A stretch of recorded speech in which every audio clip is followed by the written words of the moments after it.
Welcome back.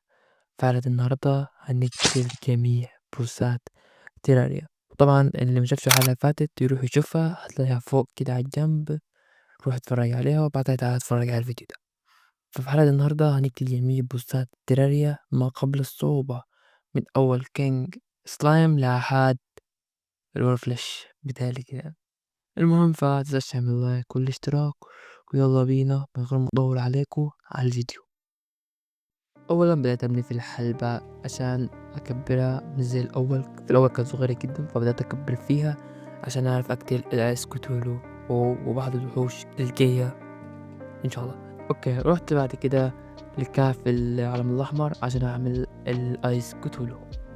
شفت عملت الايس كوتولو عشان ابدأ وبعد كده روحت ودخلت دخلت مع جماعة عشان يبدأوا يساعدوني في قتل الايس كوتولو. وهنا رسبنت الايس كوتولو عشان نبدأ نقتله. طبعا هزه كان 4900، يعني نقول 5000. المهم فحاولنا نقتل فيه. طبعا كان احنا 3 بس، كان عليه حتة دوج، يعني كان مودينا في داهية.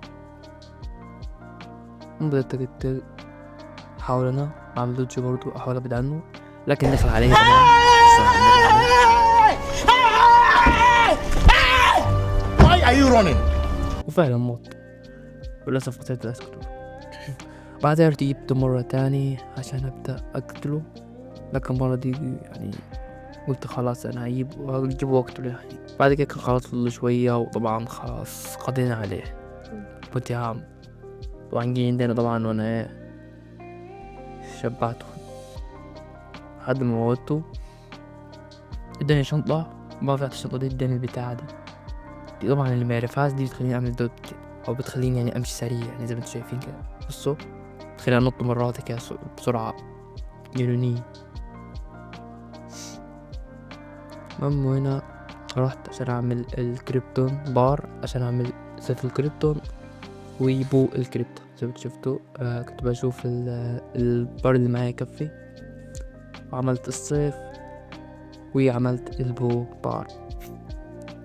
ونزلت الكهف عشان اقتل وحش المخ اللي انتوا عارفين يعني. بدأت اعمل فيها حلبة طبعا، وجبت كريم وعمر يبدأوا يقتلوا في الوحوش الباقية. بعدها كنت بكسر في الجروب دي، واللي ما يعرفش ايه هي الجروب دي، فالجروب دي لازم عشان اجيب الوحش لازم اقتل 3 جروب من الجروب دي. وفعلا قطعت من القلب بتاعته فرجعته وجي من هنا الوحش، لكن كان صعب جدا بصراحة، كان أصعب من آيس كتولو حرفيا. من بعد ما قتلته اداني البتاعة دي، ودي بتخلي الوحوش تتوه، يعني اللي ما عرفهاش يعني. فمثلا لو واحد شافك يتوه بالمنظر ده يبص الناحية التانية، ودي كانت فايدتها يعني. المهم رحت بعد كده، روحت وعملت دروع الكريبتون، عملت الجزمة وعملت الشيلد، وعملت برضو كذلك الخوذة. وانا عملت البي اكس عشان اسرع شوية في الحفر بدل الاكس معايا. وانا بدأت اعمل اوضة تحت الارض، والاوضة دي هخليها للشيستات عشان احط فيها الحاجات بتاعتي.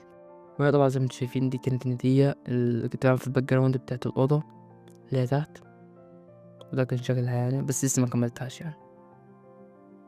المهم بعد كده رحت نزلت الجحيم، بدأت أحفر لتحت عشان أنزل للجحيم عشان أجمع الهولستون. والهولستون ده أقوى من دروع الكريبتون وظيف الكريبتون كذلك. ممكن كنت أموت بس الحمد لله حكت نفسي يعني. بعد كده بدأت أحط بلوكات بالمنظر ده عشان أعرف أنزل. وهنا طبعا جيش ضد الكح وموتني. ودي المرة التانية اللي حاولت أنزل فيها، لكن للأسف مت.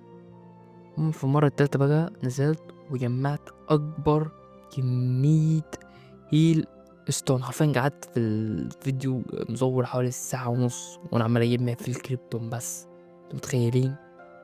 في جمعت أكبر كمية إن أنا أحاول إن أجمعها من بعيد يعني، عشان مكانش معايا البوشن اللي هو ضد اللافا.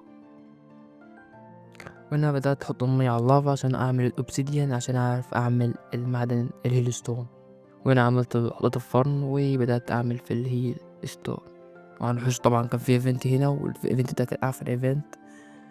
رحت هنا جبت سيف الهيل ستون وبدأت أهجم عليهم واشتغلت ضربهم كله. وهنا عملت دروع الهيل ستون بعد عناء، يعني بعد عذاب حرفيا.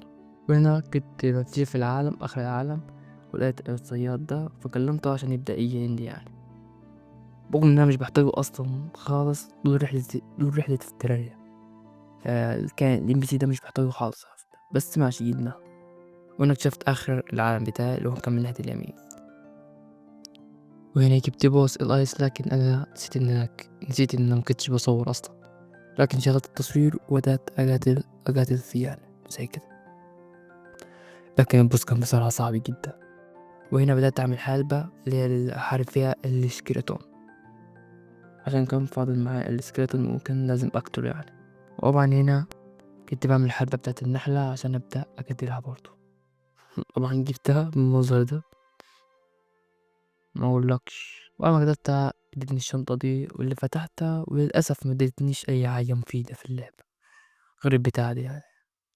وهنا عملت الهيلث أبو 100 لأني كنت بستخدم الهيلث أبو 200 أبو 50. وهنا رحت أقتل وحش السكراتون بعد ما قضيت على النحلة.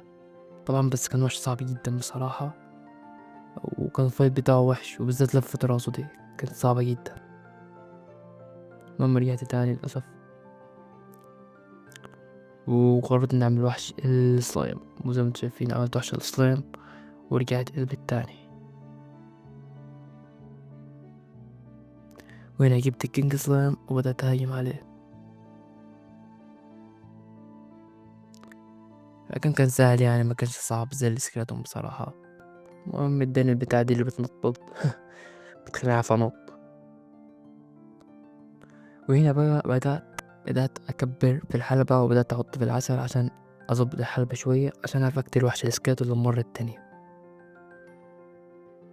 وبدأت أكبر الحلبة برضو لأني هحتاجها، وبدأت أحط الفاير وأكبر فيها. المهم جبت الوحش السكراتون للمرة التانية، لكن برضو حاولت أقتله. لكن أنا بصراحة كان عليها حركات غبية كانت بتخليني أسرع على طول. وهي طبعا زنقة بنت الكحبة. وات كنت راح أعمل سيف اللي هو سيف الزرع ده هيبان لكم في الشاشة عشان مش عارف اسمه بصراحة.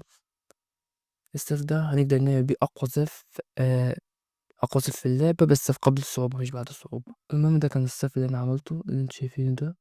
المهم وعملت بيه برضه بايمال ايس، وجبت التنين دول وادوني الكريستالة اللي هي التلجية عشان تسهل برضه عليا عملية الانتقال وزي كده يعني. وهنا طبعا وانا بكتر في الوحوش هنا لقيت الشيسي ده ولقيت فيه السيف اللي كنت عايزه أخيرا.